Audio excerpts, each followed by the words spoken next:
Nice ವಿಚಾರಕ್ಕೆ ಸಂಬಂಧಪಟ್ಟಂತೆ ಈಗಾಗಲೇ ಸನ್ಮಾನ್ಯ ಕುಮಾರಣ್ಣವರು ಹಿಂದೆಯೂ ಕೂಡ ಪ್ರೆಸ್ ಮೀಟ್ ಮಾಡಿದ್ರು.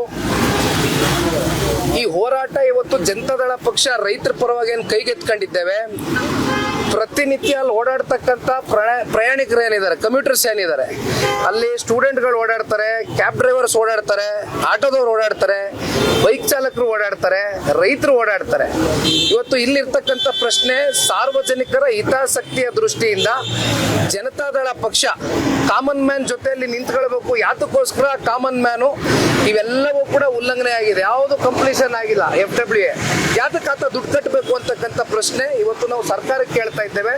15 ದಿನಗಳ ಕಾಲ ಅಂದ್ರೆ 2 ವಾರಗಳ ಕಾಲ ಒಂದು ಗಡುವನ್ನ ಕೊಡ್ತೇವೆ ರಾಜ್ಯ ಸರ್ಕಾರಕ್ಕೆ. ರಾಜ್ಯ ಸರ್ಕಾರ ಎಚ್ಚೆತ್ತುಕೊಂಡು ಈ ಕೂಡಲೇ ಈ ನೈಸ್ ಸಂಸ್ಥೆ ಮಾಡಿರ್ತಕ್ಕಂಥ ಈ ಹಗರಣದಿಂದ ರಾಜ್ಯ ಸರ್ಕಾರ ಇದನ್ನ ಕೈಗೆ ಎತ್ಕೊಳ್ಳಿಲ್ಲ ಅಂತಕ್ಕಂಥದ್ದಾದ್ರೆ ಬಹುಶಃ ಒಂದು ಉಗ್ರವಾದಂತ ಒಂದು ದೊಡ್ಡ ಹೋರಾಟ ಮುಂಬರ್ತಕ್ಕಂಥ ದಿನಗಳಲ್ಲಿ ಜನತಾದಳ ಪಕ್ಷ ರೈತರ ಜೊತೆಯಲ್ಲಿ ನಿಂತು ಮತ್ತೆ ಅವರ ಏನಿವತ್ತು ಅಮಾಯಕ ರೈತರ ಭೂಸ್ವಾಧೀನ ಆಗಿದೆ ಅವೆಲ್ಲ ಕೈ ಬಿಡೋವರೆಗೂ ಕೂಡ ಹೋರಾಟ ಮಾಡ್ತೇವೆ. ಜೊತೆಯಲ್ಲಿ ಯಾರು ಕೂಡ ಬಹುಶಃ ನಮಗ್ ತಿಳಿದ ಮಟ್ಟಕ್ಕೆ ಇವತ್ತು ಈಗಾಗಲೇ ಸಾವಿರಾರು ಕೋಟಿ ದೋಚ್ಬಿಟ್ಟಿದ್ದಾರೆ, ಸಾವಿರಾರು ಕೋಟಿ ಹಗರಣ ಆಗೋಗಿದೆ.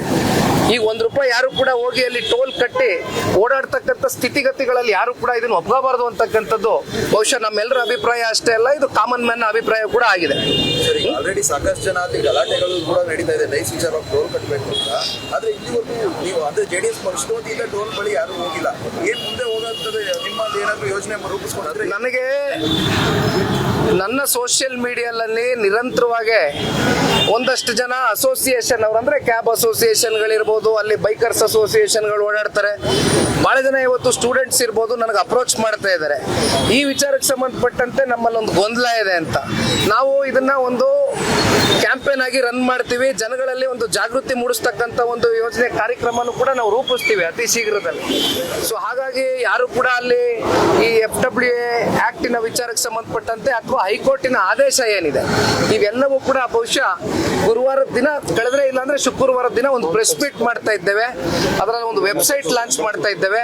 ಆ ವೆಬ್ಸೈಟ್ ನಲ್ಲಿ ಜಡ್ಜ್ಮೆಂಟ್ ಕಾಪಿನಲ್ಲಿ ಇರ್ತಕ್ಕಂಥ ಆರ್ಡರ್ ಕಾಪಿ ಏನಿದೆ ಆ ಅಂಶಗಳೇನು ಇವತ್ತು ಒಬ್ಬ ಸಾಮಾನ್ಯ ಪ್ರಜೆಗೆ ಬೇಕಾಗಿರ್ತಕ್ಕಂಥ ಅಂಶಗಳು ಟೋಲ್ ಕಟ್ಟದೇ ಇರ್ತಕ್ಕಂಥದಕ್ಕೆ ಅವೆಲ್ಲವೂ ಕೂಡ ವೆಬ್ಸೈಟ್ ನ ಮೂಲಕ ಎಲ್ಲ ಕೂಡ ದೊರಕುತ್ತೆ.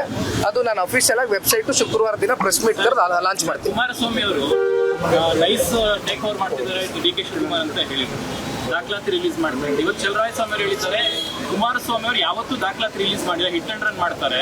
ಈ 3 ವರ್ಷದಲ್ಲಿ ಇದುವರೆಗೂ ಯಾವಾಗ ದಾಖಲಾತಿ ರಿಲೀಸ್ ಮಾಡಿದೀನಿ ಅಂತ ಹೇಳಿ ಮಾಡ್ತಾರೆ, ಯಾವತ್ತೂ ಮಾಡಿಲ್ಲ. ಹಿಟ್ ಅಂಡ್ ರನ್ ಗಿರಾಕಿ ಕುಮಾರಸ್ವಾಮಿ. ಇಡೀ ರಾಜ್ಯದ ಜನತೆ ನೋಡಿದ್ದಾರೆ, ಮಾಧ್ಯಮದ ಸ್ನೇಹಿತರು ನೀವು ನೋಡಿದಿರಿ.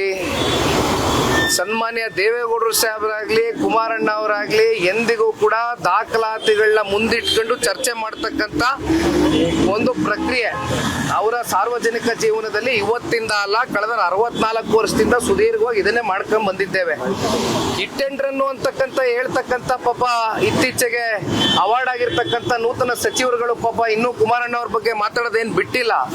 ಒಂದು ಅವರು ಆಲೋಚನೆ ಮಾಡಬೇಕಾಗ್ತದೆ, ಇದೇ ಹಿಟ್ ಅಂಡ್ ರನ್ ಆಗಿದ್ ಯಾರು ಬಿಡದಿ ಪ್ರಾಜೆಕ್ಟ್ ವಿಚಾರದಲ್ಲಿ ಬೈರ್ಮಂಗ್ಲಕ್ಕೆ ಯಾವಾಗ ಮಾನ್ಯ ಮುಖ್ಯಮಂತ್ರಿಗಳು ವಿಧಾನಸೌಧದ ಒಳಗಡೆ ಬಂದು AC ಚೇಂಬರ್ ಅಲ್ಲಿ ಕೂತ್ಕೊಂಡು ಚರ್ಚೆ ಮಾಡೋಣ, ಕಾಫಿ ಕುಡ್ಕೊಂಡು ಬನ್ನಿ ಕುಮಾರಸ್ವಾಮಿ ಅವರು ಅಂತ ಕರೆದಾಗ ಕುಮಾರಸ್ವಾಮಿ ಅವರು ಮರುಪತ್ರ ಬರೆದ್ರು ಮುಖ್ಯಮಂತ್ರಿಗಳಿಗೆ, ದಯವಿಟ್ಟು ಒಳಗಡೆ ಕೂತ್ಕೊಂಡು ನಾವು ಇಬ್ಬರೇ ಚರ್ಚೆ ಮಾಡಿದ್ರೆ ಇದು ಇತ್ಯರ್ಥ ಆಗ್ಲಿಕ್ಕಿಲ್ಲ, ಇದು ರೈತರ ಸಮಸ್ಯೆ, ರೈತರ ಮಧ್ಯನೇ ಇದು ಚರ್ಚೆ ಆಗಬೇಕು, ದಯವಿಟ್ಟು ಬೈರ್ಮಂಗ್ಲ ಸರ್ಕಲ್ ಬನ್ನಿ ಅಂತಕ್ಕಂಥ ಆಹ್ವಾನ ಕೊಟ್ರು. ಕುಮಾರಸ್ವಾಮಿ ಅವರು ಬಂದಿದ್ರು. ಎಲ್ಲಿ ಬಂದ್ರು? ನಾಡಿನ ಮಾನ್ಯ ಮುಖ್ಯಮಂತ್ರಿಗಳು, ಗೌರವಾನ್ವಿತ ಮುಖ್ಯಮಂತ್ರಿಗಳು ಎಲ್ಲಪ್ಪ ಬಂದ್ರು? ಯಾರು ಹಿಟ್ ಅಂಡ್ ರನ್ನು?